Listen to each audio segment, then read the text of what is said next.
Afternoon, this documentation is in regards to the C-Class W204 chassis depot headlights. In the case that your C LED, which is your parking light, is no longer working, there are actually a few precautions that you're able to take to see whether if the issue or the concern may be dealing with a connectivity issue or needing a replacement LED driver for the C LEDs. So I got my coworker assisting us with the bench testing right here with the 12-volt power supply unit. He's actually going to go ahead and bench test directly to the positive and negative of the C LED. Right now he's touching the pins. You can barely see it. It's flickering on and off, showing that this headlight side, the C LED parking light, is not working. So I'm going to go ahead and turn the headlight side around just to better show you which pins are actually dealing with the C LED. So this is actually the headlight's main pin, or the connector.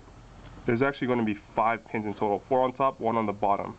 There's going to be actually 2 fat pins in the middle. So one on top, the fatter pin, was actually going to be your grounding negative, whereas the thinner pin right next to the grounding negative is actually going to be the positive pin that controls or powers on the C LED parking lights. This being said, if you turn the headlight underside, you can actually see that there is a panel that houses or covers the LED driver for the C LEDs. There's going to be actually 4 Phillips screws. We've already taken out 2 of them just so that it's easier to demonstrate in this video. Once you remove these 4 screws, you should be able to access or remove these caps to see the wires that connects to the LED driver. Alright, so there's actually 2 connectors that secures onto the LED driver. If in any case you do see any exposed wires, pulled pins, most likely this might be indicative of a contact point issue, which might explain why your C LED is not working. So my coworker is going to go ahead and unplug the connectors just to better give you a visual understanding or a representation of what a pulled pin might look like.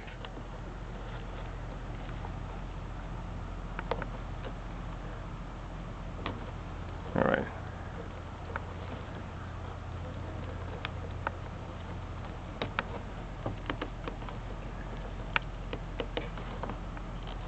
So do you see any exposed wires right now? He's kind of trying to pull, but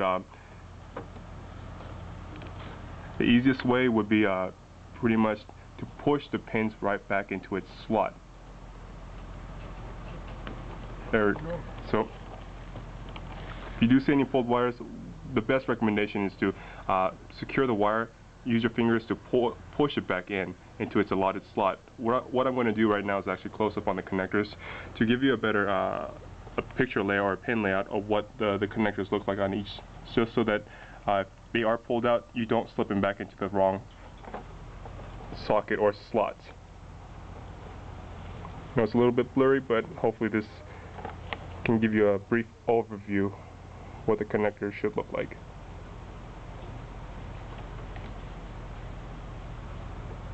Okay, so once you make sure that all the contact points on the pins are firmly in its own slot, what you'll be doing is plugging back the 2 connectors back to the LED driver,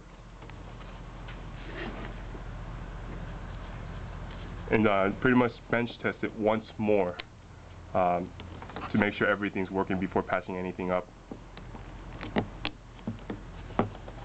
So my coworker is going to go ahead and power one more time just to make sure that a contact or connectivity issue is not the case. He's powering right now. Right now, the C LED is still flickering, which is indicative that it's more than a contact or connectivity issue. So at this point, we actually have a spare LED driver. What my coworker is going to go ahead and do is swap out the old LED driver for a new one, just to see if this resolves the issue or not. Old one right here. New one being secured onto the headlights.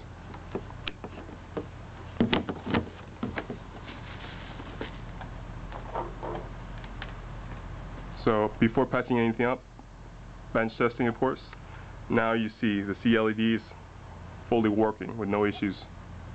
At this point, after a successful bench testing, we'll go ahead and patch everything up, screwing back at the 4 Phillips screws, and pretty much at this point you're able to reinstall the headlights to get everything working again. This concludes the video documentation. Thank you so much for your time.